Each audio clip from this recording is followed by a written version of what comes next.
सतगुरुदेव की जय। बंदी छोड़ सतगुरु रामपाल जी भगवान की जय हो। सत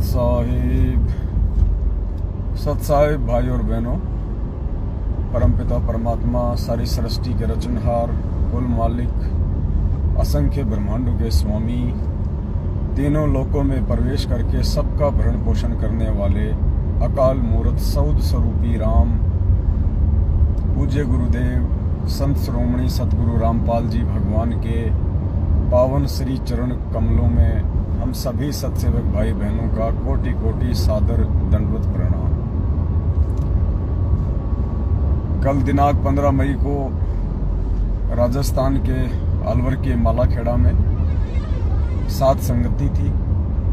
कल परमात्मा ने दास को भी मौका दिया सात संगति में जाने का। तो जयपुर से हम 3-4 भगत भाई बहन अलवर के मालाखेड़ा की सात संगति में थे। रात को तकरीबन 10:30-11 बजे हम मालाखेड़ा पहुंचे। परमात्मा जी ने बहुत ही अच्छी सात संगति करवाई। सुबह के 5 बजे तक परमात्मा जी की ज्ञान चर्चा होती रही। भाई बहन आपस में मिलके परमेश्वर की महिमा का गुणगान करते रहे। 60-70 की संख्या में भाई बहन दिल्ली, हरियाणा, मध्य प्रदेश, यूपी, राजस्थान से आए हुए थे। और मालाखेड़ा की सात संगति की वीडियो आप जी दास का जो ये पेज है फेसबुक पेज है, पवन दास इज लाइव, आप उस पेज पे जाके और मालाखेड़ा सात संगति के 3-4 घंटे का वीडियो आप जी देख सकते हैं। 2-3 पार्ट में है। तो जो भाई बहन जुड़ते जा रहे हैं, एक बार वीडियो को जरूर शेयर कर दें। और अभी हम मालाखेड़ा से निकले हैं जयपुर के लिए। 1.5-2 घंटे हमको लगेंगे जयपुर जाने में। तब तक परमात्मा छोटी सी सात संगति करवा दें। तो वीडियो को आप सभी भाई बहन शेयर करें।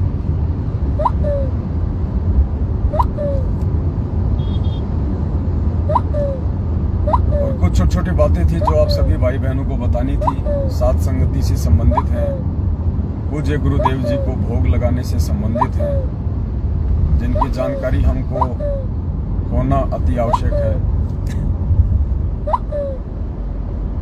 एक बार सभी भाई बहन वीडियो को ज़्यादा से ज़्यादा शेयर कर दें। तब तक हम परमात्मा का मंगलाचरण कर देते हैं। सत साहिब बंदी छोड़ सतगुरु रामपाल जी भगवान की जय हो। गरीब नमो नमो शतपुर सगुण नमस्कार गुरु की नहीं सुर नर संतो सर्वसदी नहीं। सतगुरु साहिब संत सब दंडोतम प्रणाम। आगे पीछे मध्य हुए तिनको जा कुर्बान। नराकार निर्विषम काल जाल में भंजना। निर्लेपम निज निर्गुणा अकल सुन। सोहम सुरति समापताम सकल समाना नीरतल उजल हिरंबर। वार पार नहीं मत कम जो सुमर सिद्ध होई। गणनायक गलताना करो अनुग्रह सोई। पारस पद परवाना आदि गणेश मना। गणनायक देवन देवा चरण कमल लोलाऊं। आदि अंत करु सेवा ब्रह्म शक्ति संगीत। वृद्धि सिद्धि दाता सोई। अविगत गुण है अतीतम सत्पुरुष निर्मोही। जगदम्बा जगदीश मंगल रूप मुरारी। तन मन अर्पण शीशम भक्ति मुक्ति भंडारी। सुर नर मुनि जन ब्रह्मा विष्णु महेशा। शेष शेष मुख पूजे आदि गणेश। इंद्र कुबेर सरीखा वरुण धर्म राजा। सुमरत जीवन जीका मन इच्छा फल पावे। 33 कोटि अधारा ध्यान 88। उतर बहु जल पारा। कटे यम की फांसी।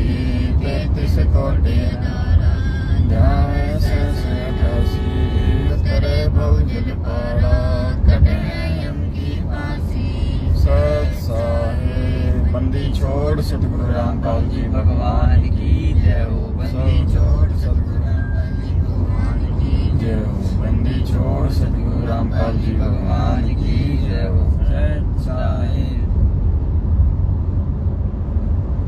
जो भी भाई बहन जुड़ रहे हैं एक बार वीडियो को शेयर कर दें। कुछ छोटी छोटी बातें थी जो आप भाई बहनों के साथ में शेयर करनी थी। सबसे पहले जो हम भोग लगाते हैं पूज्य गुरुदेव भगवान को हलवे राम का, तो आप जी से प्रार्थना थोड़ी सी ये थी, क्योंकि बहुत सारी बातें हैं जो बीच बीच में आए भाई बहनों के साथ में शेयर करना बहुत ज़्यादा ज़रूरी होता है, क्योंकि ये भक्ति मार्ग है। और जिस प्रकार आप देखते हैं, जैसे हमको मोबाइल खरीद के लाते हैं और मोबाइल में हर महीने या 15 दिन में एक नया अपडेट आ जाता है और नए फीचर के साथ में हम उसको इंस्टॉल करते हैं। ठीक इसी प्रकार ये जो भक्ति है, ये सीढ़ी दर सीढ़ी हमारे को चढ़ना है। परमात्मा धीरे धीरे धीरे धीरे हमारे को इस भक्ति मार्ग में आगे बढ़ाएंगे, आगे लेके चलेंगे। मालिक को भी पता है कि एकदम से हम सारी भक्ति क्रियाओं को अपने ऊपर लागू नहीं कर पाते हैं, इसलिए परमात्मा धीरे धीरे धीरे धीरे हमें भक्ति विधि से परिचित करवाते रहते हैं। जो सावधानियां हैं, जो प्रिकॉशंस हैं, वो परमात्मा हमें देते रहते हैं। तो हलवे राम का जो जो भगत भाई बहन अपने पूज्य गुरुदेव भगवान सतगुरु रामपाल जी परमेश्वर जी को भोग लगाते हैं, उन सभी भाई बहनों से प्रार्थना है, निवेदन है, पूर्ण परमात्मा को, जो पूर्ण परमेश्वर जी हैं, उनको केवल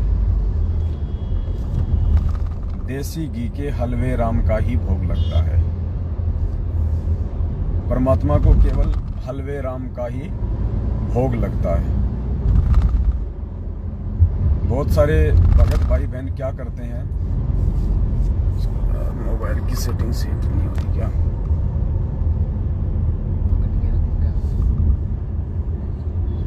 पकड़ गया।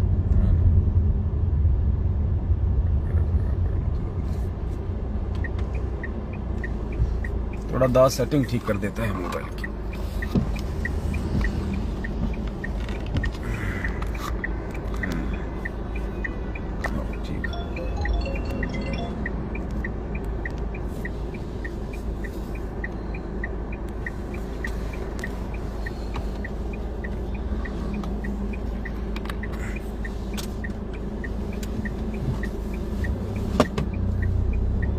बहुत सारे भगत भाई बहन क्या करते हैं कि जब गुरुदेव को भोग लगाते हैं तो घर में जो रोटी सब्जी बनती है, जी बेल्ट लगाओ, बेल्ट मत निकालो बड़े भाई, चालान करवा दो कैसे था। ना ना बेल्ट हमेशा लगा के रखो, ये अपनी सेफ्टी के लिए।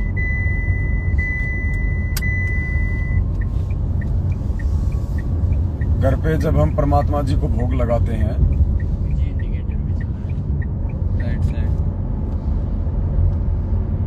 तो बहुत सारे भगत भाई बहन क्या करते हैं, अभी तक दास भी उनमें से एक था। हम जैसे घर पे भंडारा बनाते हैं, सब्जी रोटी, उसका भी हम पूज्य गुरुदेव जी को भोग लगाते हैं भोग की आरती के साथ। भोग की आरती चाहे छोटी हो चाहे बड़ी हो, तो भोग की आरती के साथ में बहुत सारे भगत भाई बहन गुरुदेव को भोग लगाते हैं, जो घर में भंडारा बनता है। और वो भंडारा हम रिफाइंड में बनाते हैं, हम तेल में बनाते हैं। सब्जी होती है ज्यादातर घरों में तेल में बनती है या रिफाइंड में बनती है। तो बहुत सारे जो भगत भाई बहन हैं वो उस रिफाइंड या तेल से बनी हुई सब्जी का गुरुदेव को भोग की आरती के साथ भोग लगाते हैं, जबकि होना ये चाहिए कि पूर्ण परमेश्वर को केवल देसी घी के व्यंजन का ही भोग लगता है, और देसी घी में भी स्पेशल हलवा राम। तो यदि भोग की आरती के साथ हम गुरुदेव को भोग लगाएं तो केवल हलवे राम का ही भोग लगाए हम। जैसे बहुत सारे भगत भाई बहन रोजाना अपने घरों पे थोड़ा सा हलवाराम बना लेते हैं, 1-2 चम्मच, और रोज पूज्य गुरुदेव जी को सुबह सुबह भोग की छोटी आरती के साथ में भोग लगाते हैं। बहुत अच्छी बात है। दास की झोपड़ी में भी परमात्मा को इसी प्रकार से रोज भोग लगता है। 1-2 चम्मच थोड़ा सा हलवेराम देसी घी में बना लिया जाता है और पूज्य गुरुदेव जी को उसका भोग लगाया जाता है।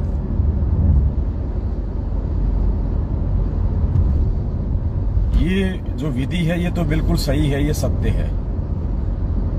अब हमने क्या नहीं करना है, हमने सावधानी क्या रखनी है।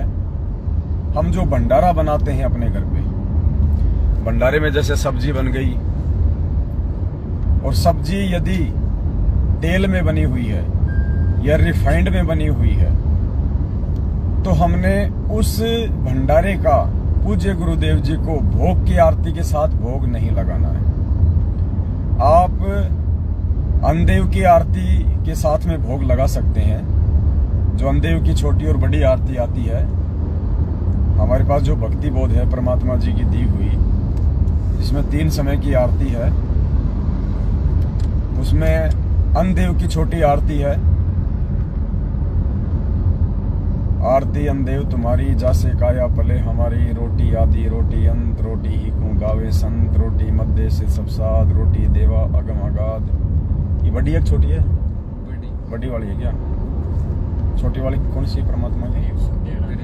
हाँ, छोटी वाली जो आरती है अंदेव की, गरीब सुख देना दुख मेटना, ताजा राखे तन, सुर 33 खुश किए, नमस्कार तोए अन, अंजल साहेब रूप है, सुदिया तृष्णा जाए, चारों युग परवान है, आत्म भोग लगाए, जो अपने सु और कह एक पीड़ पिछान, भुखिया भोजन देत है पहुँचेंगे परवान, अनदेव तू अलख दयालम, तेरे पलड़े तुले न लालम, अनदेव तू जगमग ज्योति, तेरे पलड़े तुले न मोती, वैरागर किस काम ने आवे, अनदेव तू सम्मन भावे, वैरागर है पत्थर भारी, अनदेव तू आप मुरारी, खुदिया तृष्णा मेटे पीड़ा, तेरे पलड़े तुले न हीरा, दास गरीब ये अन की महिमा, 3 लोक में जाकर। ये अनदेव की छोटी आरती है जो परमात्मा ने हमें रोज करने के लिए दी है। भक्ति बोध में संध्या आरती के बाद लिखी हुई है। तो जब भी हम अपने घर पे रिफाइंड में भंडारा बनाते हैं या तेल में भंडारा बनाते हैं, तो पुण्यात्माओं, वो जो भंडारा है वो हमने पूज्य गुरुदेव जी को भोग की आरती के साथ नहीं लगाना है। भोग की आरती के साथ केवल देसी घी का ही भोग लगेगा परमात्मा को। देसी घी में चाहे हलवा बना हो चाहे भंडारा बना हो, उसी का भोग लगेगा। बाकी भंडारा यदि तेल में बना है, रिफाइंड में बना है, तो आप जी अनदेव की आरती ही करें। जब हम जैसे खाना खाते हैं, थाली में भोजन डाल लेते हैं और उस समय हम जो अनदेव की छोटी आरती करते हैं, फिर खाना खा के अनदेव की बड़ी आरती करते हैं। बस हम उसी प्रोसीजर को अपनाएं। यदि तेल में भंडारा बना है तो सिर्फ अनदेव की आरती के साथ ही भोग लगाएं। बाकी हलवाराम यदि आप बनाते हैं, अब वो आपकी आर्थिक स्थिति और आपके समय के ऊपर है कि आप रोज सुबह सुबह परमात्मा को छोटी भोग की आरती के साथ हलवाराम का भोग लगाते हैं, या सप्ताह में लगाते हैं, या महीने में लगाते हैं, या 15 दिन में लगाते हैं। वो आपकी अपनी व्यवस्था के ऊपर है। तो यदि आप देसी घी का कोई भंडारा बनाते हैं या हलवा बनाते हैं, तो केवल उसी को आप भोग की छोटी या बड़ी आरती के साथ सतगुरुदेव जी को भोग लगाएं। अगर आप भंडारा तेल में बना रहे हैं तो आप गुरुदेव को भोग की आरती के साथ भोग ना लगाएं। ये एक विशेष सावधानी है, सभी भाई बहनों ने थोड़ा ध्यान रखना है।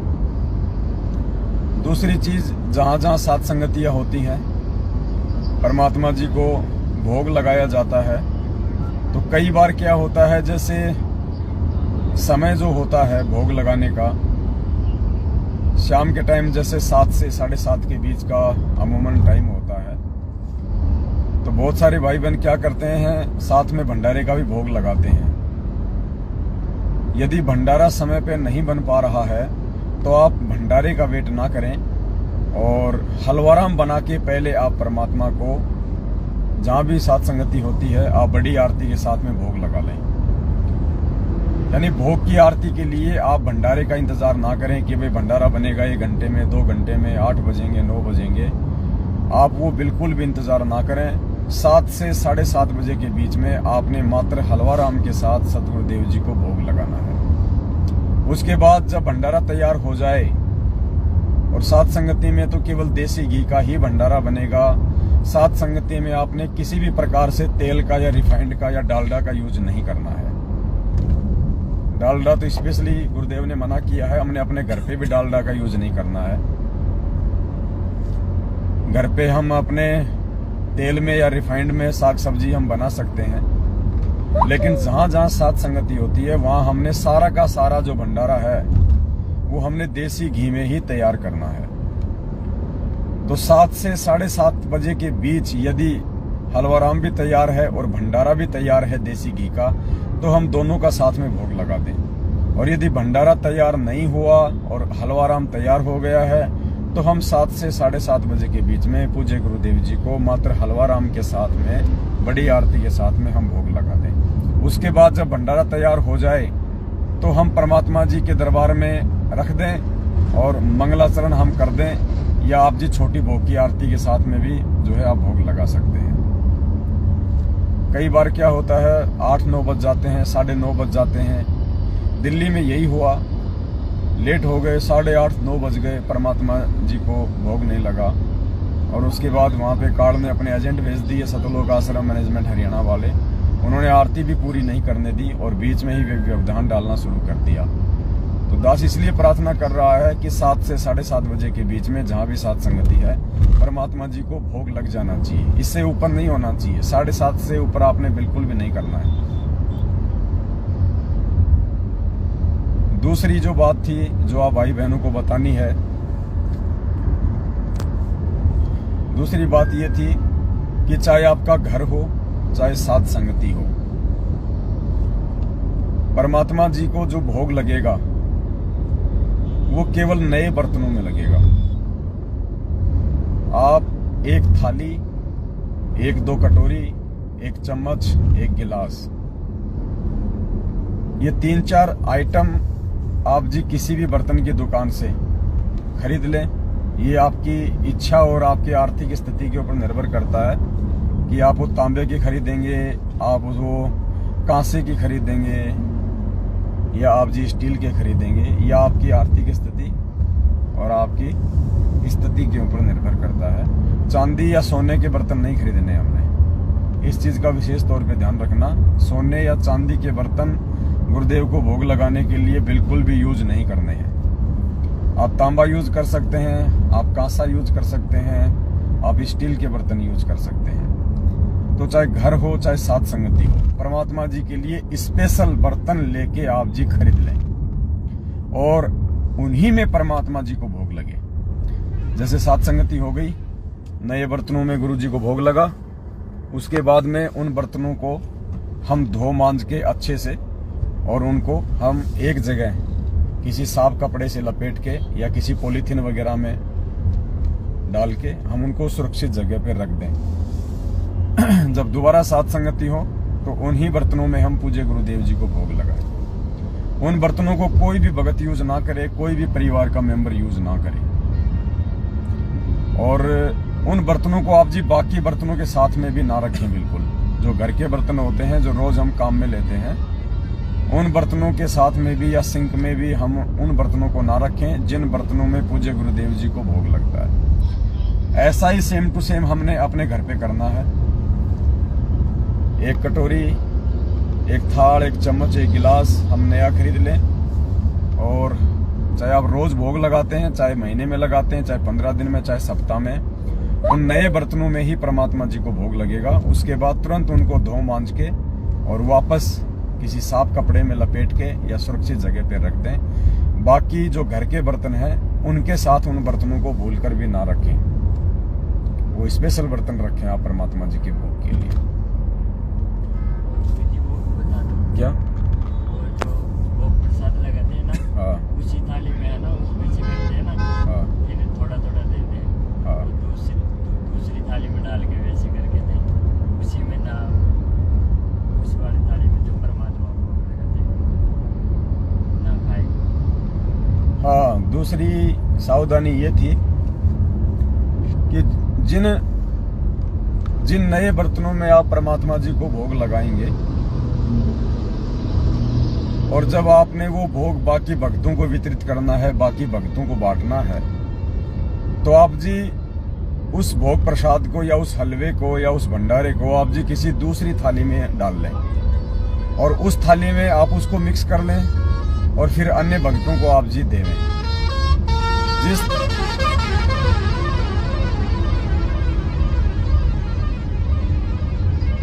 अरे रुक जा भाई,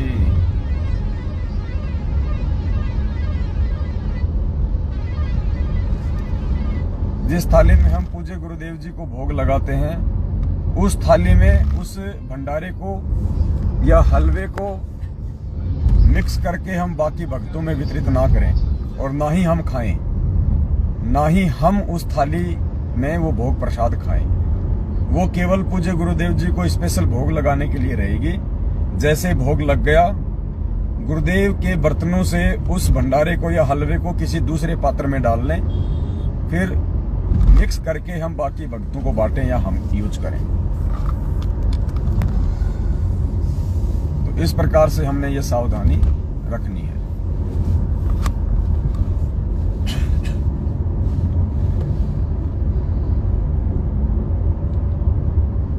और क्या था भगत जी? माता बहनों का अलग बैठना। तीसरी चीज,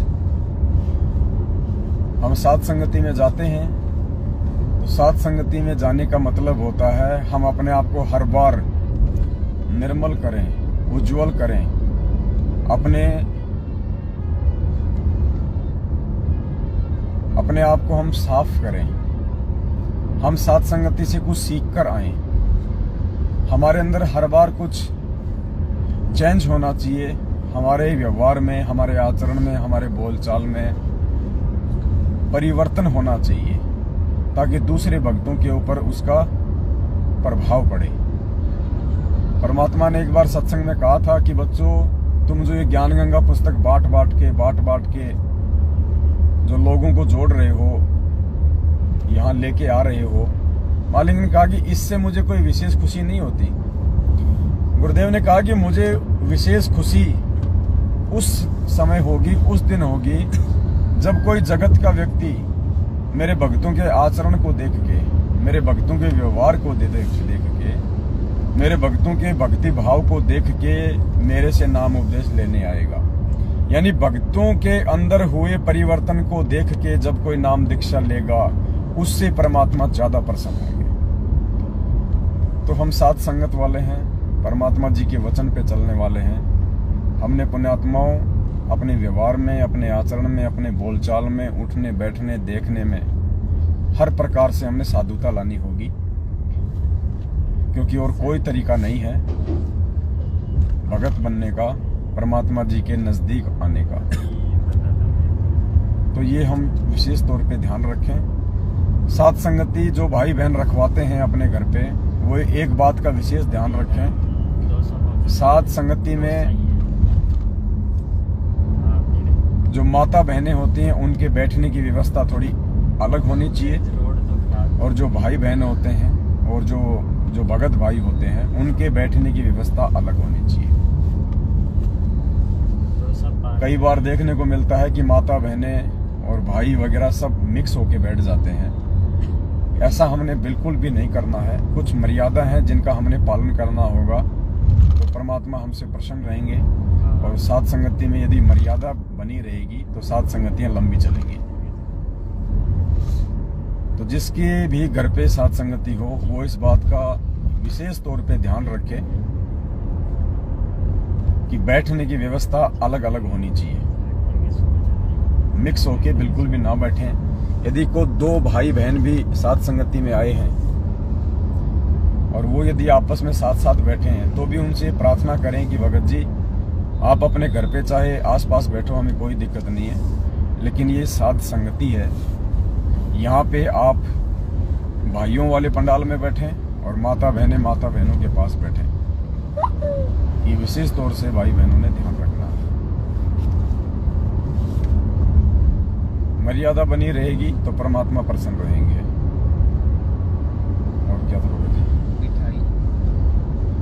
चौथी चीज जो हमने विशेष तौर पे ध्यान रखनी है, साध संगति में हम जो पूज्य गुरुदेव जी को भोग लगाते हैं, हम बाजार से कोई भी मिठाई वगैरह ना लेके आए। देखो, आज से पहले दास भी बाजार से मिठाई लेके आ रहा था, आज से पहले और भाई बहन भी मिठाई वगैरह लेके आ रहे थे और गुरुदेव को भोग लगाते थे। लेकिन जैसे मोबाइल हर महीने या 20 दिन में अपडेट होता रहता है, उसी प्रकार से परमात्मा भी जब हमारा ज्ञान योग खुलता हुआ चला जाता है, परमात्मा सद्बुद्धि देके हमारे को सोचने समझने की शक्ति देते हैं और धीरे धीरे परमात्मा हमें नई नई भक्ति मार्ग की क्रियाओं से और विधियों से परिचित करवाते रहते हैं। तो साध संगति हो चाहे आपका घर हो, हमने मार्केट से किसी भी प्रकार का आइटम सिवाय फल फ्रूट के गुरुदेव को भोग के लिए नहीं खरीदना है। चाहे बाजार में कोई कितनी ही फेमस दुकान क्यों ना हो, चाहे वो कितनी ही अच्छी देसी घी की मिठाई क्यों ना बनाता हो, चाहे उसका स्टाफ कितना ही साफ सुथरा क्यों ना हो, हमने बाजार से बनी हुई मिठाइयाँ पूज्य गुरुदेव जी को साध संगति में या अपने घर पे भोग नहीं लगानी है। यदि आप अपने घर पे बना सकते हैं तो आप जी पूज्य गुरुदेव जी को भोग लगाइए, अन्यथा मार्केट से खरीद के हमने बिल्कुल भी गुरुदेव भगवान को मिठाइयों का भोग नहीं लगाना है। कारण क्या है? बहुत सारे रीजन हैं। परमात्मा ने सत्संगों में सारी बातें साफ की हुई हैं और हमने गुरुदेव के सत्संगों को आधार बना के ही संभल के चलना होगा।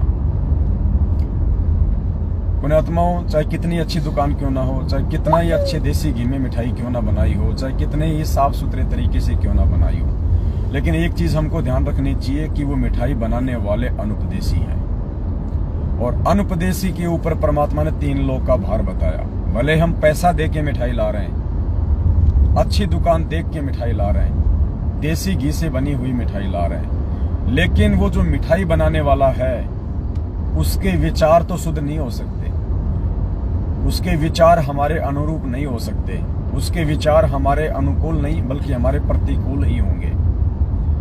वो जगत में रमा हुआ व्यक्ति होगा, पता नहीं मिठाई बनाते समय उसके दिमाग में क्या क्या ख्याल आ रहे होंगे। अगर मिठाई बनाते समय उसके दिमाग में कोई काम वासना का बातचीत चल रही है, मिठाई बनाते समय उसके दिमाग में कोई लड़ाई झगड़े की बात चल रही है, मिठाई बनाते समय उसके दिमाग में कोई डर या भय की बात चल रही है, मिठाई बनाते समय उसके दिमाग में कोई लोभ लालच या स्वार्थ की बात चल रही है। पुण्यात्माओं, परमात्मा कहते हैं जैसा खावे अन्न वैसा होवे मन, और जैसा पीवे पानी वैसी होवे वाणी। वो विचार ना चाहते हुए भी आप और हम भगत भाई बहनों के अंदर प्रवेश होंगे हमें वो प्रभावित करेंगे ही करेंगे। इसका उदाहरण परमात्मा ने अपने सत्संगों में दिया कि एक समय 2 साधु थे। वो अपनी एक शिष्या के घर पे रात्रि भोज के लिए गए। रात को वहीं रात्रि विश्राम करना था, तो गुरुदेव ने बताया कि वो दोनों जो साधु थे वो वहां चले गए रात्रि विश्राम के लिए, और वो जो बहन थी उन्होंने भंडारा वगैरह गुरुदेव के लिए बनाया, उनको खिलाया। उनमें से जो एक साधु था उसको रात को बहुत भयंकर भयंकर सपने आने लगे, जैसे उसकी बेटी मर गई या उसकी बेटी को मारने का प्रयास किया जा रहा है, रो रहे हैं, इस प्रकार से। सुबह उठते ही उसने अपने साथी से कहा कि भाई रात को भंडारा किसने बनाया था? मेरे को तो ऐसे ऐसे सपने आए कि जैसे मेरी बेटी मर गई है, लोग रो रहे हैं। तो जो दूसरा उसका साथी था उसने उस अपनी शिष्या को अपने पास बुलाया और कहा कि बेटा रात को भोजन किसने बनाया था? तो उस बहन ने कहा कि गुरुदेव मेरी बहन आई हुई है, उसने आपके लिए भोजन बनाया था। तो बोला बहन तेरी बहन के घर में कोई दिक्कत कोई तकलीफ? बोले जी अभी अभी कुछ ही दिन पहले उसकी बेटी का जो है देहांत हो गया, उसकी बेटी जो है विधवा हो गई। उसकी बेटी का जो पति था वो एक्सीडेंट में मारा गया, अकाल मौत मर गया। बेचारी की एक बेटी है छोटी सी, और रात दिन वो उसी की चिंता में लगी रहती है कि क्या होगा मेरी बेटी का, क्या होगा मेरी नाती का, मेरी दोहिती का। वो रात दिन इसी सोच में लगी रहती है। तो पुण्यात्माओं, गुरुदेव ने हमें ये समझाना चाहा है कि भोजन बनाते समय भोजन बनाने वाले या बनाने वाली के जो विचार होते हैं, अच्छे या गलत, वो उस भोजन में शामिल हो जाते हैं और खाने वाले के ऊपर फिर उनका थोड़ा बहुत असर अवश्य होता है। तो इस बात को विशेष तौर पे ध्यान रखते हुए हमने आज के बाद कभी भी बाजार से बनी हुई मिठाइयाँ या कोई भी व्यंजन सिवाय फल फ्रूट और साग सब्जियों के हमने पूज्य गुरुदेव जी को भोग लगाने के लिए प्रयोग नहीं करना है। और कोशिश करो कि आप भी बाजार से बनी हुई कोई भी इस प्रकार की जो मिठाइयाँ वगैरह होती हैं या अन्य जो आइटम होते हैं, आप भी उनका प्रयोग ना करें। दास आपको ये बात इसलिए कह रहा है क्योंकि दास के ऊपर परमात्मा की मेहर हुई है, परमात्मा की दया हुई है। दास ने एक तो जितने भी प्रकार की जो एक कोल्ड ड्रिंक है, चाहे ड्यू हो, फेंटा हो, माजा हो, कोका कोला हो, लिम्का हो, यानी जितने भी प्रकार की जो एक कोल्ड ड्रिंक है, माजा हो, फ्रूटी हो, पिज हो, जितनी भी प्रकार की कोल्ड ड्रिंक जो आपको बंद बोतल में मिलती हैं, दास ने उन सब का यूज करना छोड़ दिया है। दास ने अपने पूज्य गुरुदेव सदगुरु रामपाल जी भगवान के चरणों की सौगंध खाई है। दास ने इस शपथ ली है कि हे परमपिता परमात्मा, आप जी दास को हिम्मत देना, दास को शक्ति देना परमात्मा। और दास आज के बाद में किसी भी प्रकार की कोल्ड ड्रिंक का जो कि मार्केट में बिजनेस के लिए बेची जाती हैं, जो 6-6 महीने तक खराब नहीं होती हैं, जिनको कोल्ड स्टोरेज में रखा जाता है, दास आज के बाद उन चीजों का यूज नहीं करेगा। क्योंकि उन चीजों का यूज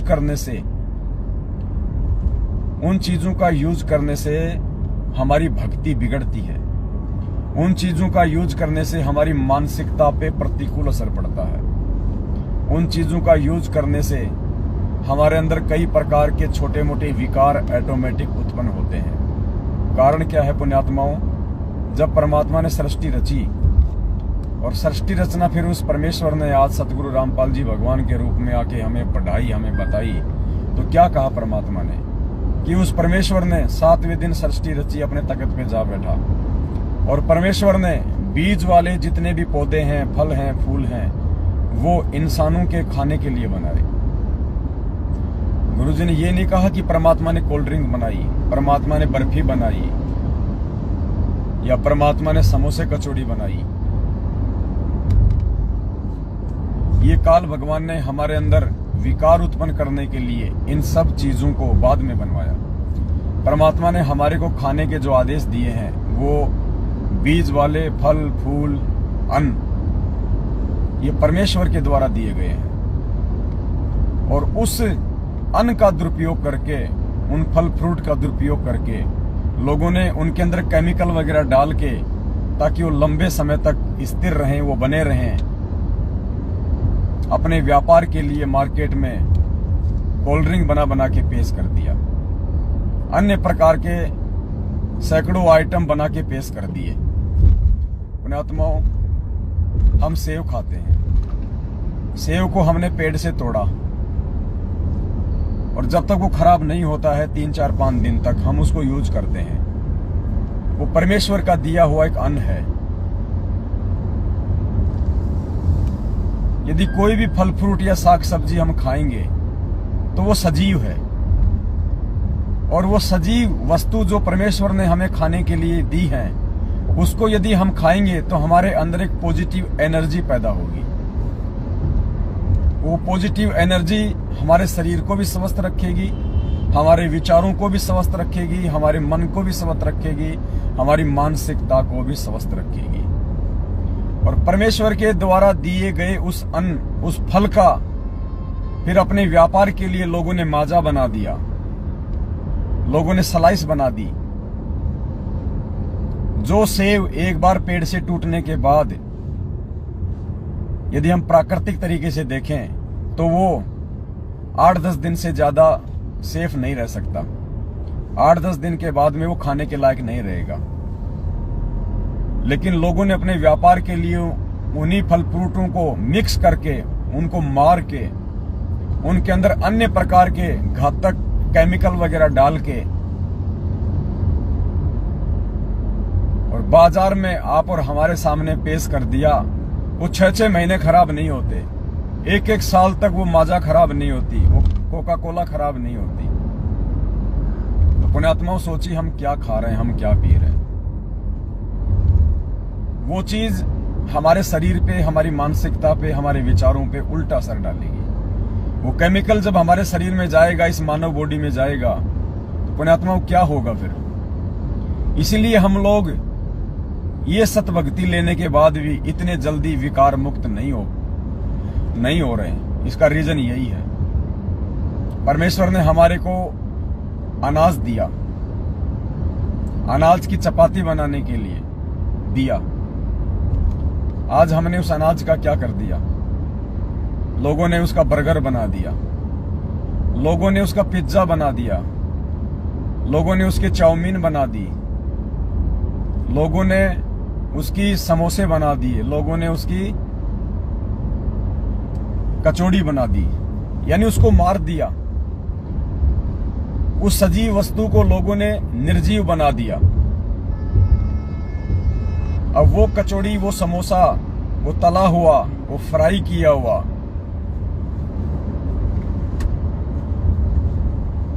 मार्केट में ना जाने कितने प्रकार के घटिया तेल आते हैं, जिनको खाने से हमारे शरीर पे बहुत ज्यादा प्रतिकूल असर पड़ता है। हार्ट अटैक की शिकायतें आती हैं। उस तेल को केवल 3 या 4 बार ही यूज करना होता है, लोग उसको 20-30 बार यूज कर देते हैं समोसे कचौड़ी बना बना के, और उस गंध को फिर हम खाते हैं। वो निर्जीव वस्तु, वो हमारे अंदर नेगेटिविटी पैदा करेगी, हमारी मानसिकता को खराब कर देगी, हमारे अंदर रजोगुण का प्रभाव तेजी से बढ़ेगा, हमारे अंदर तमोगुण का प्रभाव तेजी से बढ़ेगा उन चीजों को खाने से। जबकि फल फ्रूट खाने से, साग सब्जी खाने से, सलाद खाने से, लस्सी पीने से, दूध दही घी खाने से हमारे अंदर पॉजिटिविटी आएगी, हमारे अंदर सात्विक जो गुण हैं उनका प्रभाव ज्यादा होगा। और उसी अनाज का दुरुपयोग करके लोग उसने समोसे बना दिए, कचौड़ियां बना दी, कोल्ड ड्रिंक बना दी, बियर बना दी, अन्य प्रकार के घातक पेय पदार्थ बना दिए, खाद्य पदार्थ बना दिए, उसको मार दिया, मशीनों में उसको ग्राइंड कर दिया और अन्य चीजें उसमें मिला दी, एसेंस मिला दिए खुशबू के लिए, अन्य प्रकार के केमिकल बना दिए लंबे समय तक स्टोरेज करने के लिए। और इन चीजों का जब हम प्रयोग करेंगे पुण्यात्माओं, क्या असर होगा, इन चीजों को हमने समझना पड़ेगा। जिस प्रकार पूज्य गुरुदेव जी ने हमारे को शराब पीने के लिए मना किया है, हमारे को बियर पीने के लिए मना किया, क्यों मना किया पुण्यात्माओं? वो भी तो एक ड्रिंक है, शराब भी तो एक ड्रिंक है, बियर भी तो एक ड्रिंक है, बियर भी तो अनाज से बनती है, शराब भी तो फल फ्रूट से बनती है।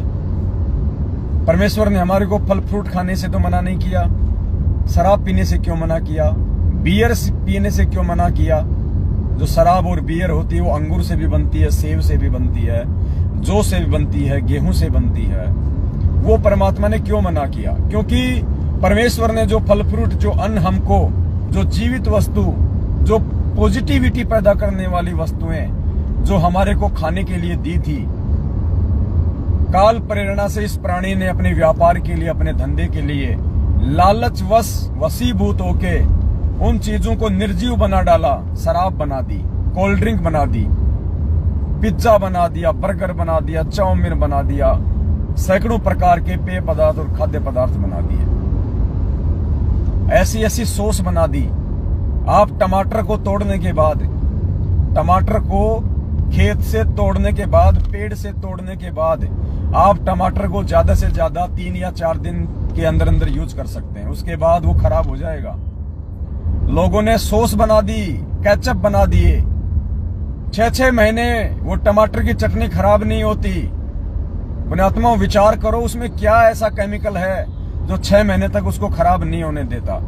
खराब नहीं होने देने का मतलब उसमें के अंदर बदबू पैदा नहीं होती, बाकी वो तो खराब है ही, वो तो शुरू से ही खराब है, लेकिन उसके अंदर बदबू नहीं आती। और 6 महीने बाद हम उस टमाटर की चटनी को खा रहे हैं। पुण्यात्माओं, हम जहर खा रहे हैं, हम पॉइजन खा रहे हैं।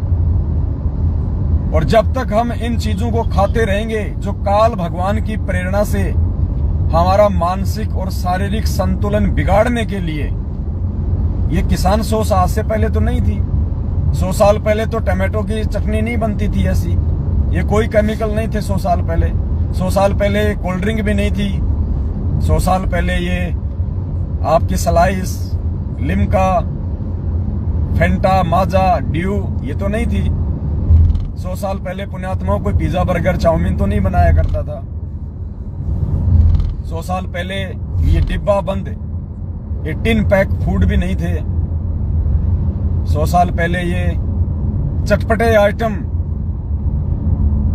ये क्या खाते हैं बच्चे, ये कुरकुरे वगैरह, ये और क्या आती है वो आलू की बनती है, चिप्स, ये पहले तो नहीं थे पुण्यात्माओं। ये मैगी वगैरह ये पहले तो नहीं थे। ये आज क्यों बनी? इतने सारे डिब्बा बंद पेय पदार्थ, खाद्य पदार्थ आज मार्केट में भरमार है, भरमार।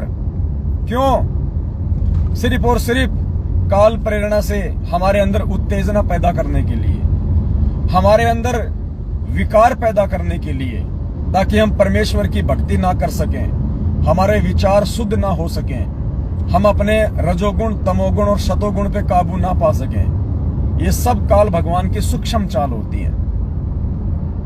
इसीलिए परमात्मा ने सबसे पहले हमारी शराब छुड़वाई। शराब के अंदर भी तो एक नशीला पदार्थ होता है जो हमारी मांसपेशियों को, हमारी नसों को स्थिर कर देता, सुन्न कर देता है, हमारे सोचने समझने की शक्ति को बंद कर देता है। कुछ समय के लिए हम मदोश हो जाते हैं। पुण्यात्मा, कोल्ड ड्रिंक भी वही चीज है, कोल्ड ड्रिंक में भी वही आइटम है। अगर उसमें ज्यादा मात्रा में है तो ये जितनी भी प्रकार की कोल्ड ड्रिंक है इनमें थोड़ी मात्रा में है, लेकिन है सारी चीजें वही। तो इसलिए अब ये चीजें ज्ञान आधार से हमने बंद करनी पड़ेंगी। यदि वास्तव में हमने भक्ति करनी है तो, वास्तव में यदि हमने अपने विकारों पे काबू प्राप्त करना है तो ये चीजें अब हमने 2 कदम आगे बढ़ के अपने जीवन से हटानी पड़ेंगी, अपनी दैनिक क्रियाओं से हटानी पड़ेंगी।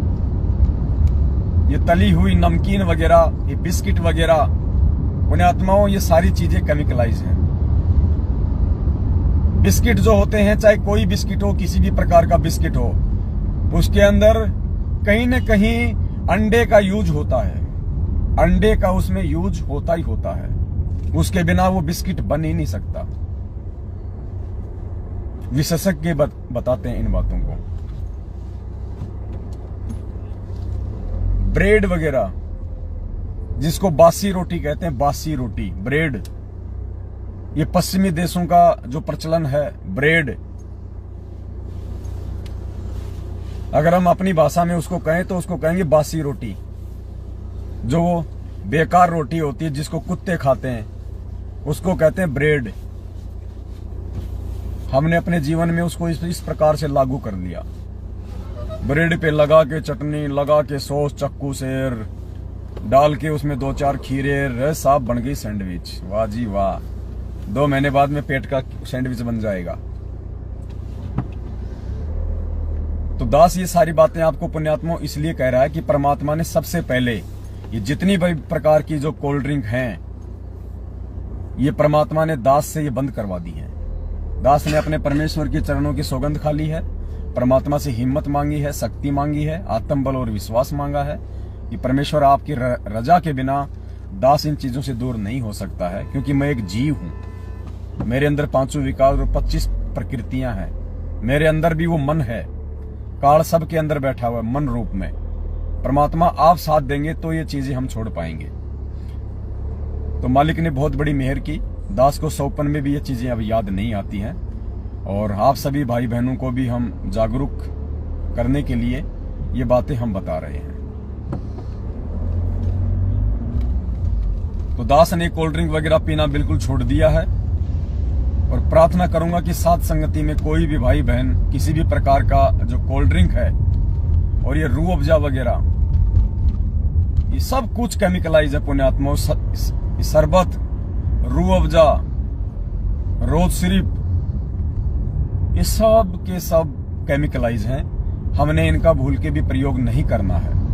मैं आपको केवल एक सलाह दे रहा हूं, मैं आपसे प्रार्थना कर रहा हूं, कोई आदेश नहीं दे रहा, मैं जबरदस्ती छोड़ने के लिए नहीं कह रहा। आप छोड़ेंगे उस समय जब या तो आप इन घातक पदार्थों के शिकार हो जाएंगे, या फिर परमात्मा आपको सद्बुद्धि देंगे, तो आप इन चीजों को छोड़ सकते हैं। मेरा केवल आपसे निवेदन है, प्रार्थना है, सलाह है। नंबर 2, दास ने मार्केट में बनी हुई समोसा, कचौड़ी, चाउमीन, बर्गर, पिज्जा, यानी कोई भी आइटम जो फास्ट फूड में आता है, चाइनीज फूड में आता है, साउथ इंडियन में आता है,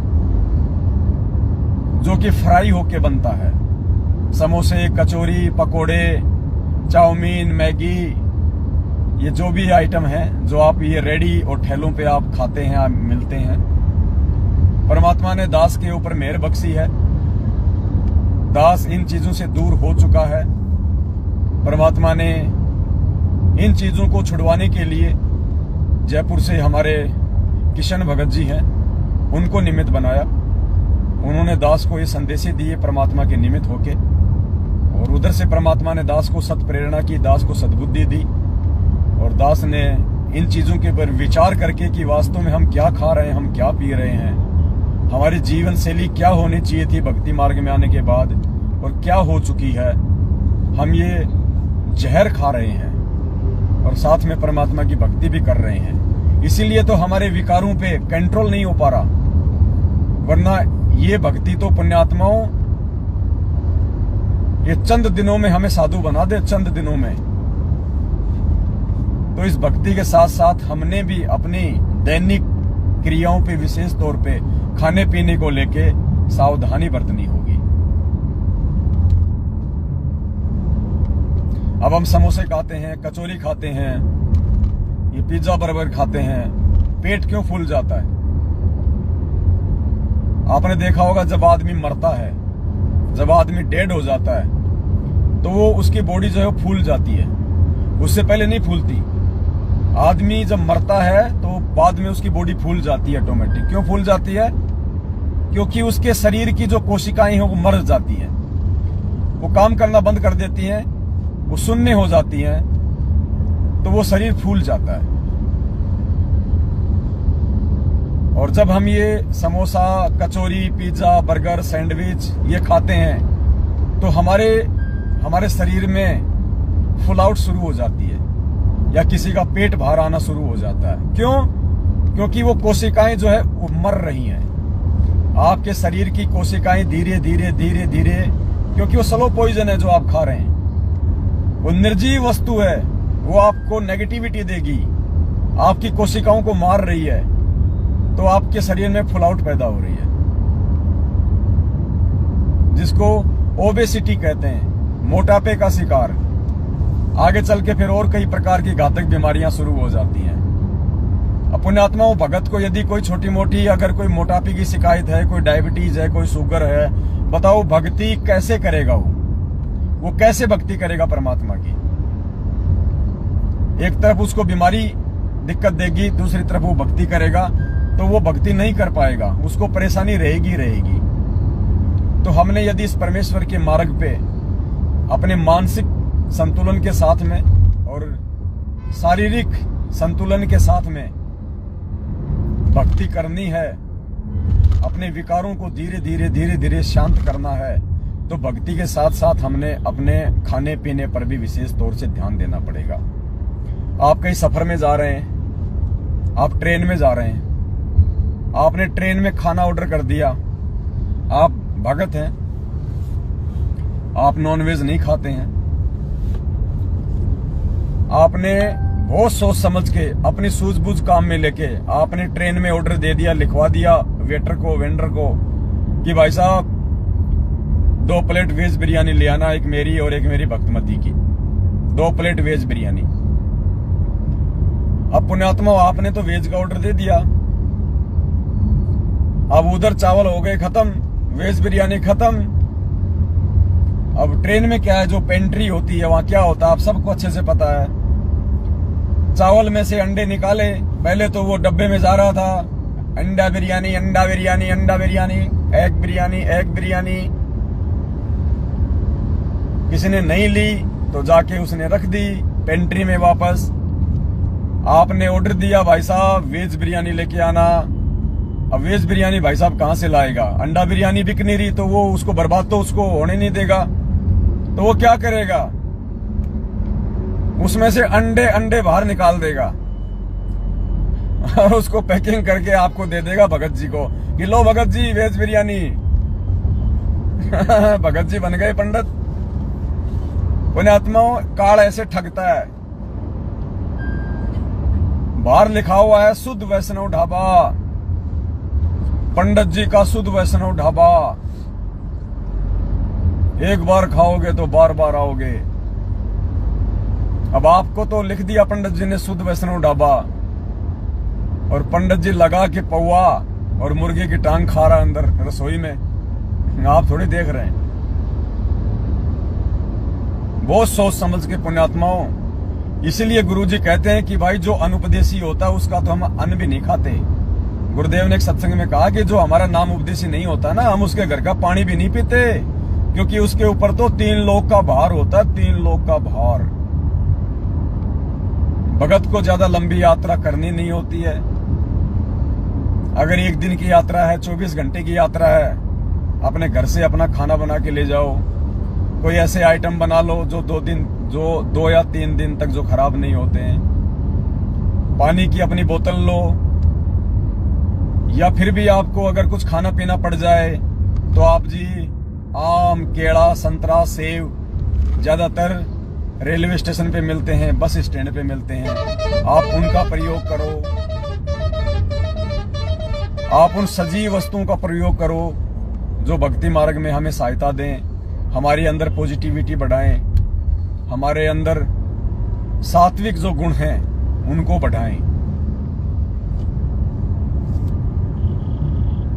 आपने ट्रेन में ऑर्डर दे दिया भाई साहब 1 प्लेट पनीर पकोड़ा लेके आना, वेज पकोड़ा। ठीक है भाई साहब, ऑर्डर हो गया आपका। अब पेंट्री में कौन देख रहा है भाई जी? जिस तेल में मछली पकोड़ा बनाया जा रहा है, फिश पकोड़ा, मछली काट के उस तेल में बेसन लगा के और वहां पे फिश पकोड़ा बन रहा है। मछली पकोड़ा बोलते हैं क्या? फिश पकोड़ा बोलते हैं ना, फिश पकोड़ा। उस कढ़ाई में, उस तेल में फिश पकोड़ा बन रहा है किसी ऐसे व्यक्ति के लिए जिसने फिश पकोड़ा का ऑर्डर दिया था, मछली पकोड़ा का। जैसे ही वो ऑर्डर तैयार हुआ, उसी तेल में पनीर के ऊपर लगा के बेसन आपके पकोड़े तले जा रहे हैं। लो जी, ये पनीर पकोड़े तैयार हो गए पंडित जी के, भगत जी के। भगत जी के पास गया, लो भगत जी आपका पनीर पकोड़ा। भगत जी ने खाया पनीर पकोड़ा, उंगली चाटता रह गया। पुण्यात्मा, ऐसे हमें काल ठगता है। ये सद्बुद्धि परमात्मा धीरे धीरे देता है। आज से पहले हम भी ऐसा ही कर रहे थे भाई, हम भी ऐसे खाते थे ट्रेनों में, हम भी ऐसे कोल्ड ड्रिंक पीते थे, हम भी ऐसे कचौरी पकोड़े खाते थे, समोसे खाते थे। अब परमात्मा ने दास को सद्बुद्धि दी है तो दास अपने विचार भाई बहनों के समक्ष रख रहा है। दूसरी बात पुण्यात्माओं, परमात्मा ने सत्संग के माध्यम से हमारे को जागरूक किया, हमारे को सचेत किया। द्वापर युग में जब पांडवों का यज्ञ सफल नहीं हो रहा था और 5 पांडव श्री कृष्ण जी सुपस्थ रूप में उस कबीर परमेश्वर को लेके आए और श्री कृष्ण जी ने कहा कि द्रौपदी, यही एकमात्र संत है धरती पे जो तुम्हारा शंख बजा सकता है, तुम्हारा यज्ञ सफल कर सकता है, दूसरा कोई नहीं है। और इसके लिए भोजन भंडारा तैयार कर जितना तू कर सकती है। पुण्यात्माओं, द्रौपदी ने बहुत अच्छे तरीके से अपने खुद के हाथों से, जबकि नौकरानियां थी, लेकिन उसने खुद परमात्मा जी के लिए भोजन भंडारा तैयार किया। 56 प्रकार के कचौड़ी, पकौड़ी, समोसे, खीर, खांड, हलवे, लाडू, जलेबी, खुरमे, पता नहीं क्या क्या बनाए और परमात्मा जी के सामने रख दिए। परमात्मा जी ने सबको मिक्स किया और खाने लगे। 5 ग्रास बना लिए। तो द्रौपदी के मन में, वो भोजन बनाने वाली के मन में क्या विचार आए? देखना, विचार करना पुण्यात्माओं। भोजन बनाते समय कोई गलत विचार नहीं आया, लेकिन भोजन परमेश्वर के आगे रखने के बाद बनाने वाली के मन में क्या विचार आए कि ये काहे का संत है, ये काहे का ये पंचानन शंख बजाएगा, इसको खाना भी तो नहीं खाना आता ढंग से, कहां से जंगली आदमी उठा लाए घास फूस खाने वाला। द्रौपदी के मन में ये विचार आ गए। उस भोजन बनाने वाली के मन में इतने से विचार आए थे। पुण्यात्माओं, पांडवों का शंख नहीं बजा, पांडवों का यज्ञ सफल नहीं हुआ। और हम भी मार्केट से यदि कोई भोजन खरीदते हैं, कोई मिठाई खरीदते हैं, तो परमात्मा को ही भोग लगाने के लिए खरीदते हैं।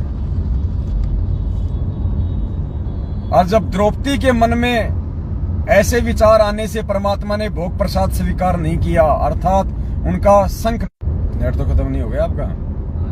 आ गया। सत्साई पुण्यात्माओं, थोड़ा नेटवर्क की प्रॉब्लम आ गई थी।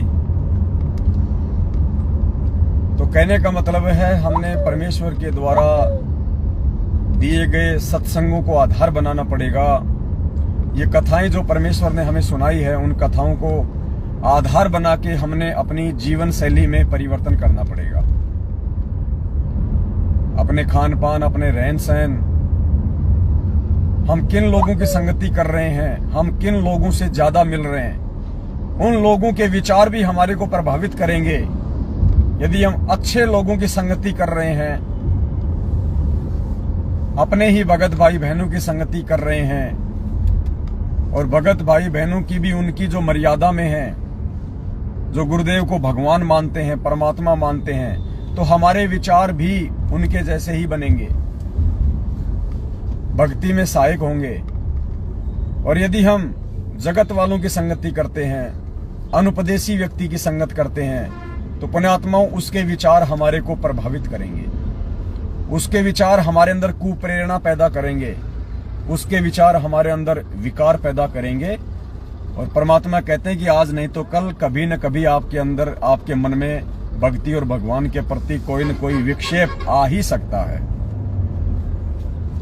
इसलिए परमात्मा ने अपनी वाणी में भी कहा कि दुनिया से ती दोस्ती और पड़े भजन में भंग, एका एक ही राम से के साधु के संग। कि दुनिया वालों के पास, अनुपदेशी व्यक्ति के पास बैठने से भी पाप लगता है, क्योंकि वो तो वही बातें करेगा।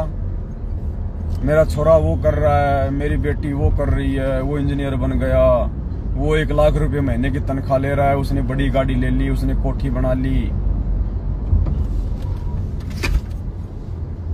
उसके तो वही विचार, वो तो वही सारी बातें सारा दिन वो करेगा। तो पुण्यात्मा, उसके विचार हमको भी प्रभावित करेंगे, और आज नहीं तो कल, कल नहीं तो परसों, कभी न कभी हम उसके विचारों से प्रभावित होंगे, क्योंकि ये काल का लोक है। यहाँ पे चारों तरफ रजगुण, तमोगुण, सतोगुण फैला हुआ है। परमात्मा हमें 50 साल समझाएगा, और कोई भी बाहरी व्यक्ति हमें 5 मिनट में अपने विचारों से प्रभावित कर देगा। यानी यदि हम 5 दिन परमात्मा का सत्संग सुनेंगे, तो हम गुरुदेव के सत्संगों से इतने प्रभावित नहीं होंगे जितने कि 5 मिनट किसी अनुपदेशी व्यक्ति की रजोगुण, तमोगुण, सतोगुण युक्त बातों से हम प्रभावित हो जाएंगे। तो इसका एक ही तरीका बताया परमात्मा ने कि ऐसे व्यक्ति के पास हमें बैठना ही नहीं चाहिए, हमें उनसे अपनी दोस्ती ही समाप्त कर देनी चाहिए। यदि आपकी ऐसे किसी व्यक्ति से दोस्ती है, भाईचारा ज्यादा है, तो आपने धीरे धीरे उसको कम कर देना चाहिए। या तो अपने उस मित्र को, अपने रिश्तेदार को परमात्मा से जोड़ दो, अन्यथा अपनी मित्रता उससे तोड़ दो, वरना एक दिन आपकी भक्ति मार्ग में वो बाधा बन के खड़ा हो जाएगा। वो मित्रता आपकी शत्रु बन जाएगी, परमात्मा की भक्ति में बाधक बन जाएगी। इसलिए गुरु जी कहते हैं अगर बैठो तो अपने भगत भाइयों के साथ बैठो, अपने भगत भाई बहनों से चर्चा करो, या परमात्मा के नाम पे लगे रहो, कोई सत्संग सुन लो, कोई शब्द सुन लो। ये तरीका बताया परमात्मा ने भक्ति पे जीवित रहने के लिए। तो पुण्यात्माओं, ये सात संगतियां परमात्मा इसीलिए रखवा रहे हैं कि हम सतगुरु रामपाल जी भगवान के हिसार जेल से बाहर आने तक हम लोग भक्ति मार्ग पे जीवित रह सकें। इसीलिए परमात्मा ये सात संगतियां रखवा रहे हैं। वरना सतलोक आश्रम मैनेजमेंट हरियाणा के पीछे लगी हुई लाखों की संख्या में संगत का क्या हाल हो रहा है। कोई भी गुरु मर्यादा में नहीं है, सबकी मर्यादा खंडित करवा रखी है, सबकी मर्यादा। किसी से राजनीति करवा के, किसी को आरक्षणों में बैठा के, किसी से ज्योति पाठ और दान का पैसा लेके, कुपात्र लोगों को देके, जाट आरक्षण में देके, आनंदपाल सिंह जो गैंगस्टर था उसकी सीबीआई जांच में देके, दे दान करवा के, रक्त दान करवा के, अन्य बहुत प्रकार से रैली धरनों का समर्थन करवा के, उन जगत वालों का जिनसे हमारा कोई लेन देन नहीं, परमात्मा के वचन को तोड़वाया। क्योंकि आपने ऐसे व्यक्तियों की संगत कर ली जिनसे हमारा मन नहीं मिला। परमात्मा कहते हैं कबीरा तहां जाइए रह संतन की प्रीत, इष्ट मिले और मन मिले, मिले सकल रस रीत। गुरुजी कहते हैं कि यदि आप भगत हो, आपने नाम उपदेश ले रखा है, तो आपने ऐसे लोगों की संगति करनी चाहिए, आपने ऐसे लोगों के बीच में रहना चाहिए, बैठना उठना चाहिए जिनके साथ आपके विचार, आपका मन, आपकी भक्ति क्रिया मेल खाती हो। कबीरा तहां जाइए रह संतन की प्रीत, यानी आप कहीं भी जाओ, देश में विदेश में कहीं भी, परमात्मा कहते हैं साधु के संपर्क में रहो, अच्छे भक्तों के संपर्क में रहो, उनसे प्रीति बना के रखो, उनसे प्यार प्रेम बना के रखो। कबीरा तहां जाइए रह संतन की प्रीत। कौन से साधु संतों से? इष्ट मिले और मन मिले, मिले सकल रस रीत। उस भगत भाई से आपका इष्ट मेल खाना चाहिए, यानी आप जिसको इष्ट मान के पूजा कर रहे हैं वो भी वैसे ही विचारों वाला होना चाहिए।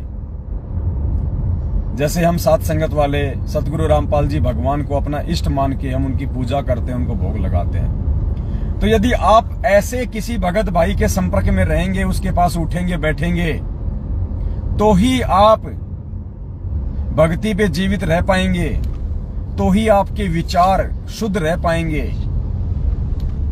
वरना देख लो, एक ही गुरु के शिष्य हैं, सतसेवक और सतलोक आश्रम मैनेजमेंट।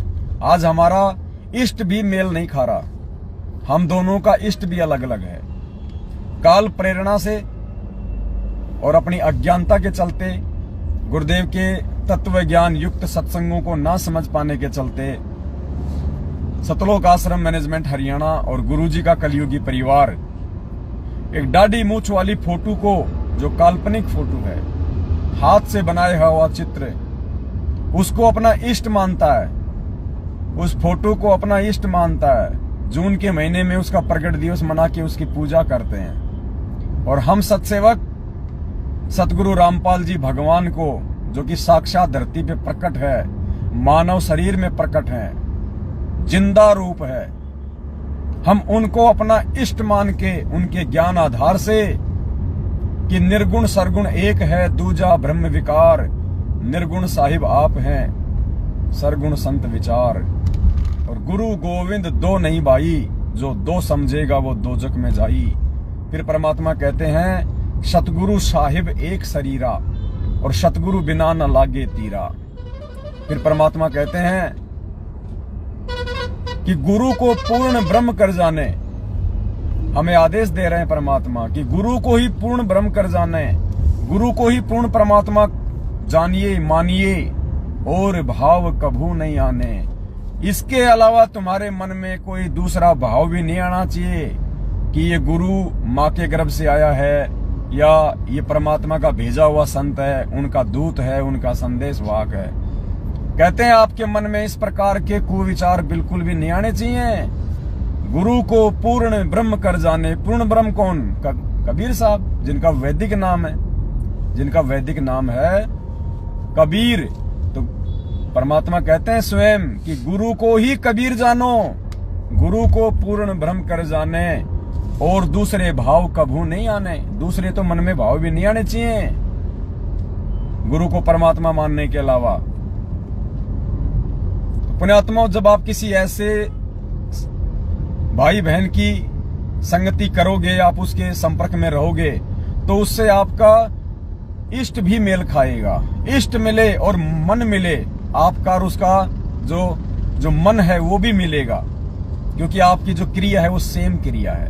वो भी भोग लगाता है गुरु जी को, आप भी भोग लगाते हैं। वो भी गुरु जी को कबीर परमात्मा मानता है, दाढ़ी मूछ वाली फोटो को नहीं मानता। आप भी गुरु जी को ही कबीर परमात्मा मानते हो, दाढ़ी मूछ वाली काल्पनिक फोटो को नहीं मानते।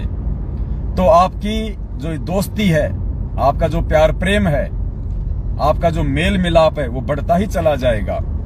इसलिए परमात्मा कहते हैं कबीरा तहां जाइए रह संतन की प्रीत, इष्ट मिले और मन मिले, मिले सकल रस रीत। आज हमारे विचार इसीलिए सतलोक आश्रम मैनेजमेंट हरियाणा से एक ही गुरु के शिष्य होने के बावजूद भी मेल नहीं खाते, क्योंकि हम साधु हैं। हम साधुता में रहना पसंद करते हैं, हम गुरुदेव के वचन पे चलते हैं। आवत गाड़ी एक है उल्टा हो अनेक, कहे कबीर ना उलटियो रहे एक की एक।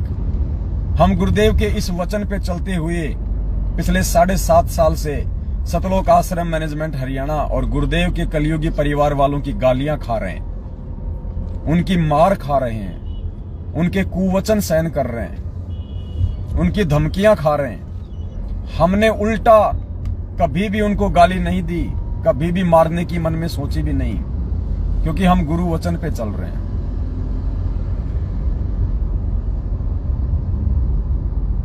पुण्यात्माओं, जो भगत समाज परमात्मा तैयार करना चाहते हैं, वो सात संगतियों से तैयार हो रहा है। हमारे गुरुदेव साधु हैं, हमने भी साधु बनना पड़ेगा, हमने भी साधु भाव लाना पड़ेगा। हमें अपने गुरुदेव के जैसा बनने का प्रयास करना है। मालिक कहते हैं गुरु को कीजिए दंडवत और कोटि कोटि प्रणाम, कीट न जाने भृंग को गुरु कर ले आप समान। इसी प्रकार गुरु अपने भगत को, अपने शिष्य को, अपने सेवक को अपने जैसे गुणों युक्त करना चाहता है, अपने जैसा बनाना चाहता है, तब कहीं जाके पुण्यात्माओं सतलोक जाने का नंबर आएगा। ये फर्जी सार नाम ले लेके और चैनी खैनी लगाते हो गाल के नीचे, बिगड़ गए तुम। तो पहले ठीक था, और जैसे ही रोहतक से फर्जी सार नाम लिया, हरियाणा से फर्जी सार नाम लिया मैनेजमेंट से, उसके बाद भाई साहब गाल के नीचे चैनी खैनी लगाने लग गया, शराब पीने लग गया, भक्तमती के साथ गाली गलौज करने लग गया, मारपीट करने लग गया। ये दुर्बुद्धि क्यों पैदा हुई? 2 कारणों से। परमात्मा ने बताया कि 2 कारण होते हैं इसके। सबसे पहला कारण है मनमाने आचरण में सहयोग करना। मनमाना आचरण जो 7.5 साल से सतलोक आश्रम मैनेजमेंट हरियाणा के द्वारा भगत समाज से करवाया जा रहा है। राजनीति, आरक्षणबाजी, गैंगस्टरों की सीबीआई जांच, फालतू के धरने, प्रदर्शन, रैलियां, गुरुजी की जमानत के लिए डीएम, सीएम, पीएम को धरने ज्ञापन। अरे नालायको, अरे जब गुरुजी को परमात्मा मान लिया तो गुरुजी की जमानत के लिए इन 2 कोड़ी के सीएम पीएम की आगे भीख मांगोगे तुम? तुम्हारा बुद्धि स्तर तालाब के कीचड़ से भी नीचे जा चुका है। ये मर्यादा तुड़वा दी आप लोगों की। इस प्रकार के घटिया कुकर्म करवा के आपके गुरु को मानुष साबित करवा दिया इन्होंने। आपके गुरु का जन्मदिन मनवा दिया इन लोगों ने। जन्मदिन आदरणीय गरीबदास जी महाराज जी ने कहा कि गुरु को मानुष कर जानते वो नर कहिए अंध, और वह दुखी संसार में फिर आगे काल के फंद। तो गुरु को मानुष कैसे माना जाता है? गुरु का जन्मदिन मनाना, यानी जन्मदिन उसका मनाया जाता है जो मां से जन्म लेता है, जो जेल में लिपट के आता है, जो गंदगी में लिपट के आता है, जो 84 लाख योनियों का जो प्राणी होता है, उसको कहते हैं जीव, मनुष्य, मानव। तो गरीबदास जी कहते हैं गुरु मानुष कर जानते, यानी अपने जैसा माँ के गर्भ से जेर में लिपट के आया हुआ मानोगे, अपने जैसा जीव मानोगे, अपने जैसा प्राणी मानोगे। तो कहते हैं गुरु मानुष कर जानते, वो नर कहिए अंध। अरे वो इंसान, वो भगत तो अंधे हैं, अंधे। और वह दुखी संसार में, वो यहाँ भी दुखी रहेंगे जब तक जिएंगे तब तक। आज मैनेजमेंट दुखी है, मैनेजमेंट के पीछे लगी हुई संगत महा दुखी है। अकाल मौत हो रही है, सारनामी भक्तों के घरों से अकाल मौत, अर्थियां उठ रही हैं, घर घर में लड़ाई झगड़े, कुविचार, दुर्बुद्धि। इससे ज्यादा दुर्गति और क्या होगी, इससे ज्यादा दुखी और क्या होंगे ये लोग। तो कहते हैं होए दुखी संसार में, फिर आ गए यम के फंद। फिर कहते हैं कबीरा तेनर अंध हैं, जो गुरु को कहते और, यानी जो अपने गुरु जी को और समझते हैं। और यानी ये तो संदेश वाहक है, ये तो परमात्मा का भेजा हुआ है। गुरु को कहते और, यानी परमात्मा के अलावा जो अपने गुरु को और संज्ञा देते हैं। तो कहते हैं कबीरा तेनर अंध हैं, जो गुरु को कहते और। मालिक ने क्या कहा था पहले? पुण्यात्माओं, अभी एक सुरंग आएगी, हम लोग सुरंग में प्रवेश कर रहे हैं, 1 किलोमीटर की है। तो अभी हमारा जो नेटवर्क है वो काम करना बंद कर देगा। अभी आप थोड़ा लाइव रहिए, बाद में आपको उदास बताएगा।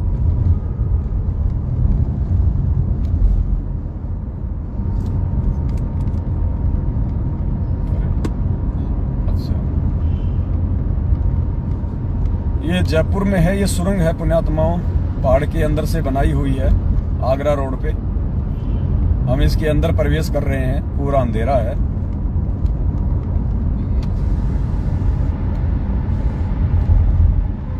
नेटवर्क हो सकता है यहाँ पे जाएगा।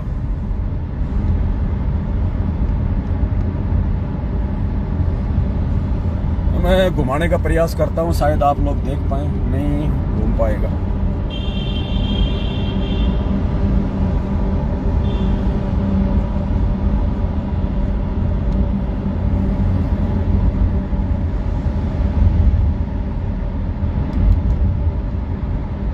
अभी थोड़ा चल रहे हैं हम सुरंग में।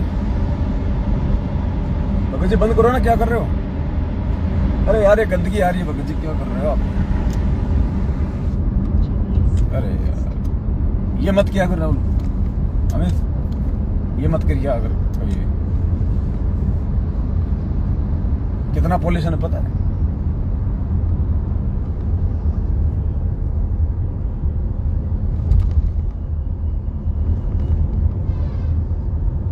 पुण्यात्मा हम सुरंग के बाहर आ गए हैं।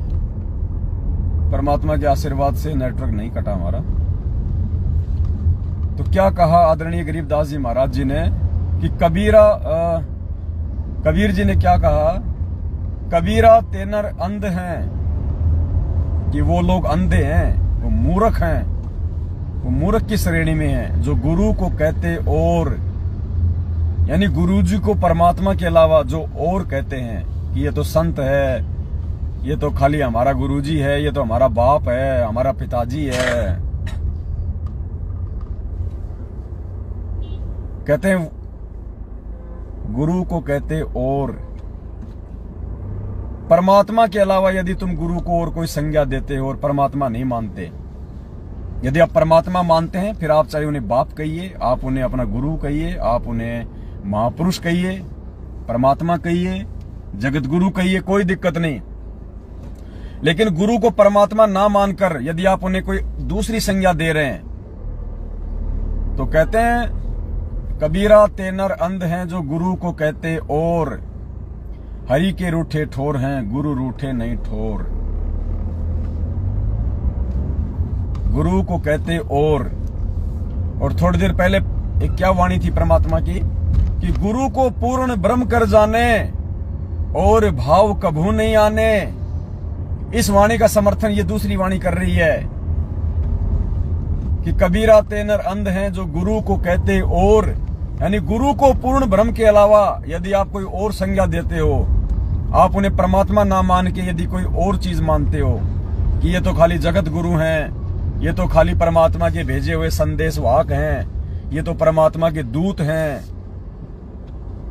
तो कहते हैं कबीरा तेनर अंध हैं, जो गुरु को कहते और। हरि के रूठे ठोर हैं, गुरु रूठे नहीं ठोर। तो पुण्यात्माओं, ये वाणियां परमात्मा ने हमें ऐसे नहीं दी हैं, कोई मनोरंजन के लिए नहीं दी हैं। परमात्मा को पता था कि मेरी संगत में काल प्रेरणा से ये घमासान धर्मयुद्ध छिड़ेगा। मेरे ही संगत के अंदर काल दो ग्रुप बना देगा। जो मनवश प्राणी होंगे, जो गुरु को मानुष मानेंगे, जो गुरु का जन्मदिन मनाएंगे, जो गुरु को अपने जैसा जीव मानेंगे, गुरु जी को पता था कि काल उनको ठगेगा, उनसे उल्टे कर्म करवाएगा, भक्ति विरुद्ध काम करवाएगा, आरक्षणबाजी और राजनीतियां करवाएगा, उनको ठगेगा। तो परमात्मा को पहले इन सब बातों का पता था, इसलिए इस दयालु परमात्मा ने हमें सावधान करने के लिए 250 साल पहले, 300 साल पहले आदरणीय गरीबदास जी महाराज जी के रूप में आके ये ग्रंथ साहिब लिख दिया, ये वाणियां लिख दी, ताकि हम जागरूक रहें, हम धोखा ना खाएं। 650 साल पहले परमात्मा ने कबीर सागर लिखवा दिया, ढेरों वाणियां लिखवा दी, ताकि हम धोखा ना खाएं। और छांट छांट के सतगुरु रामपाल जी भगवान ने, उस कबीर परमात्मा ने आज हमारे गुरु बनके हमारे को नित्य नियम दे दिया, छांट छांट के वाणियां दे दी, अच्छी अच्छी वाणियां, प्यारी प्यारी वाणियां, जिनको अपने जीवन में धारण करके हम धोखा खाने से बच सकते थे। हमारे को असुर निकंदन रमेणी में दे दी वाणियां छाट छाट के, संध्या आरती में दे दी वाणियां छाट छाट के। सत्संगों में परमात्मा हमें 10, 20, 50 कुछ ऐसी वाणियां जो बार बार समझाते, बार बार बताते कि संगत माही कुसंगत उपजे, जैसे बन में बास, आप घिस घिस आग लगा लेकर बनखंड का भी नाश। तो संगत में कुसंगत, संगत में वो बंबू, वो बांस, ये सतलोक आश्रम मैनेजमेंट हरियाणा है पुण्यात्माओं।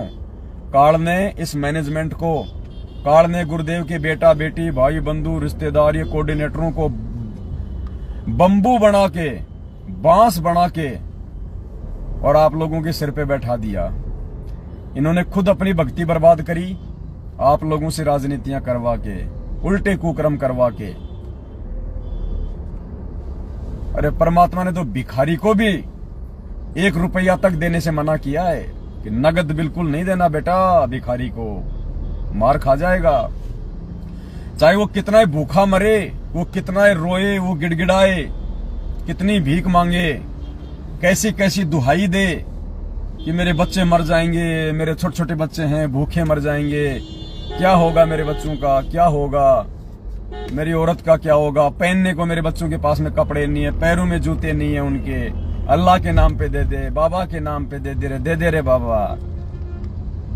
वो रोएगा, कैसे कैसे भेक बनाएगा, नकली दवाई लगा के हाथ पैरों पे वो पट्टी कर लेगा कि बाबा रे एक्सीडेंट हो गया था, खून निकल रहा है रे बाबा, दे दे रे बाबा, दवाई करनी है रे बाबा, 4 दिन से भूखा हूं रे बाबा।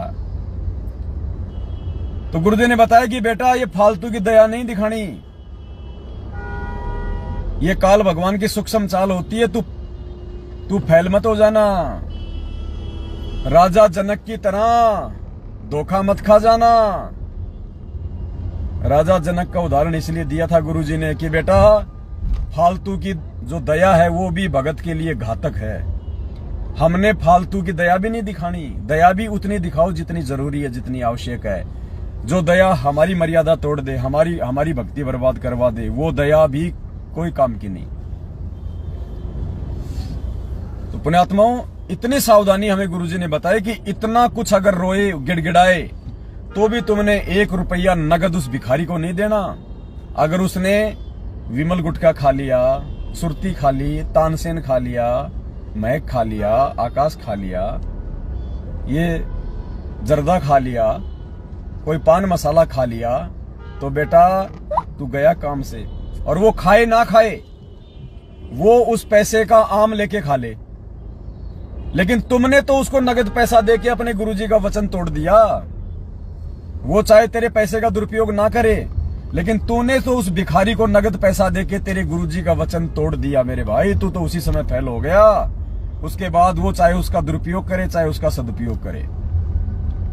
इसलिए पुण्यात्माओं, परमात्मा ने कहा कि बहुत सोच समझ के सुपात्र को दान देना चाहिए। भिखारी को खाना खिला दो, नगद पैसा मत दो। पहनने के लिए उसको कपड़े दे दो, सिला के नए कपड़े मत दो, बिना सिले कपड़े मत दो। उन कपड़ों को भी बेच के तुम्हारे दान का दुरुपयोग कर सकता है। इतनी सावधानी परमात्मा ने बताई। जहां भी कोई बाढ़ भूकंप आ जाए, कोई महामारी, कोई आपदा आ जाए, मालिक ने कहा कि चाहे दुनिया भूखी मर जाए लेकिन नगद नहीं देना बेटा।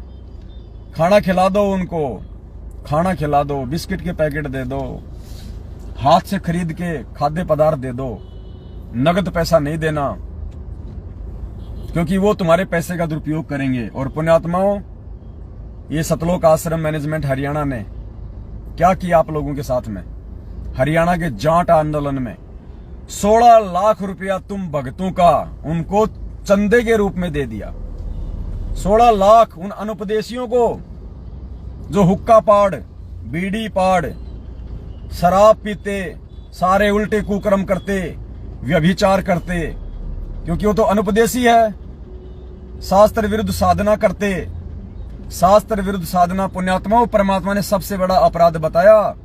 जो व्यक्ति एक परमात्मा को छोड़ के अन्य देवी देवताओं को पूजता है, भैरव भूत मसाणी माता को पूजता है, यानी जो भी व्यक्ति शास्त्र विधि को त्याग के जो मनमन आचरण करता है, उसको परमात्मा ने सबसे बड़ा अपराध बताया।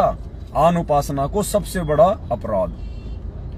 तो सोचो पुण्यात्माओं, हरियाणा के जाट आरक्षण में जो तुम्हारे 16 लाख रुपए, कभी 5 लाख रुपए, कभी 11 लाख रुपए चंदे के रूप में जो उन जगत के लोगों को दिए गए, वो क्या करेंगे तुम्हारे पैसे का? तुम्हारे दान का क्या किया होगा उन्होंने? हुक्के का तमाकू खरीदा होगा, शराब खरीदी है, बियर खरीदी है, गाड़ियां खरीदी हैं, उन गाड़ियों में घूमेंगे, अय्यासियां करेंगे, रंगरेलियां करेंगे, दुरुपयोग करेंगे। भाई उसका दंड कौन भोगेगा? संगत और ये मैनेजमेंट। इसलिए आज संगत दुखी है, परेशान है। जो काटे तुम लोगों ने गुरु वचन को तोड़ के और इन कुपात्र सतलोक आश्रम मैनेजमेंट हरियाणा को ज्योति पाठ दान का पैसा देके उस दान का दुरुपयोग करवाने के लिए जो तुमने आंख बंद करके इन कुपात्रों को, इन गुरु गद्दारों को, बरवाला कांड के दोषियों को जो तुमने दान दक्षिणा दी, ज्योति पाठ का पैसा दिया, आज वो पैसा उन कुपात्रों को देने के कारण तुम्हारे जीवन में कांटे बन के उभर रहा है। तुम्हारे जीवन में कांटे बन रहा है, परेशानियां पैदा कर रहा है। इसलिए परमात्मा कहते हैं, बिन सोचे विचारे जो करे पाछे सो पछताए। काम बिगाड़े अपना और जग में होत हंसाए। वो अपना काम बिगाड़ता है और दुनिया में हंसी का पात्र बनता है, हंसी का पात्र। ये देखो कैसे कैसे मूर्ख, इतना ज्ञान देने के बाद भी ऐसी मूर्खता कर रहे हैं। फिर कहते हैं हम संत रामपाल जी के भगत हैं, हमारे को तत्व ज्ञान दे दिया। अरे भगवान ने तो तत्व ज्ञान दे दिया नालायक को, लेकिन तुमने तो नहीं लिया। तुमने तो अपने जीवन में उसको आत्मसात नहीं किया। कहते ना कि गुरु तो गुड़ था, चेलों ने शक्कर कर डाली। गुरु तो गुड़ था, चेलों ने शक्कर कर डाली। तो ये हाल कर दिया पुण्यात्माओं इस यथार्थ 13वें कबीर पंथ में, इस काल प्रेरित सतलोक आश्रम मैनेजमेंट हरियाणा ने, गुरुदेव के कलयुगी परिवार ने। पुण्यात्माओं, एक एक कदम इस भक्ति मार्ग पे काल भगवान की सूक्ष्म चाल को गुरुदेव के आशीर्वाद से, गुरुदेव के ज्ञान आधार से समझ के धरने की आवश्यकता है। वरना ये ऐसे ही ठगता है, ये ऐसे ही। इसने अच्छों को ठग लिया भाई। आप और हमारी औकात क्या है 2 कोड़ी के जीवों की। इसलिए तो परमात्मा कहते हैं, तेरी क्या बुनियाद प्राणी तू पेंडा पंथ पकड़वो। सुखदेव ने 84 भुगती बनया पजावे खरवो। और तेरी क्या बुनियाद प्राणी तू पेंडा पंथ पकड़वो। पेंडा पंथ यानी अपने गुरुदेव के वचन पे दृढ़ होके चल नालायक। किसी दूसरे की बातों में मत चल, देखा देखी में मत चल, भेड़ चाल में अपना जीवन बर्बाद ना कर। ये देखा देखी का मार्ग नहीं है, ये भीड़ का मार्ग नहीं है कि मैनेजमेंट के पास भीड़ ज्यादा है तो वो सही है और सत्सेवकों के पास में भीड़ कम है तो वो थोड़ा है। अरे ऐसे तो राधा स्वामी पंथ में ज्यादा भगत हैं, ऐसे तो जय गुरुदेव पंथ में ज्यादा लोग हैं, दंदन सतगुरु में लाखों करोड़ों लोग हैं। और संत रामपाल जी के भगत तो उनकी तुलना में मुट्ठी भर भी नहीं है, मुट्ठी भर भी। तो क्या संत रामपाल जी का पंथ गलत पंथ हो गया? क्या संत रामपाल जी का पद सही पंथ नहीं हुआ? अरे वो बंद किया भगत जी, हीट हो गई।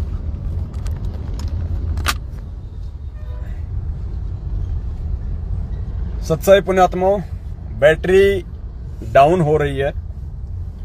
हम लोग भी जयपुर में प्रवेश कर गए हैं। परमात्मा ने दया बख्शी। दरअसल दास को नींद आ रही थी।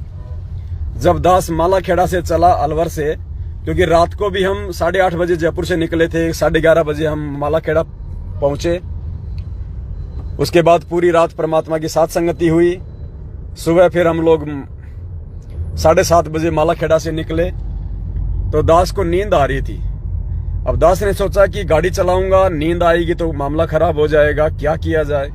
तो परमात्मा ने सद्बुद्धि दी कि बेटा गाड़ी के आगे लाइव लगा ले, अपने भाई बहनों से बातचीत करता जा, साथ संगति लगा। और 2-3 घंटे की परमात्मा ने, देखो 2-2.5 घंटे की मालिक ने साथ संगति भी करवा दी, और परमात्मा ने हमारे को जयपुर भी पहुंचा दिया। तो पुण्यात्माओं देखो, एक पंथ दो काज हो गए। गाड़ी की गाड़ी आराम से आ गई।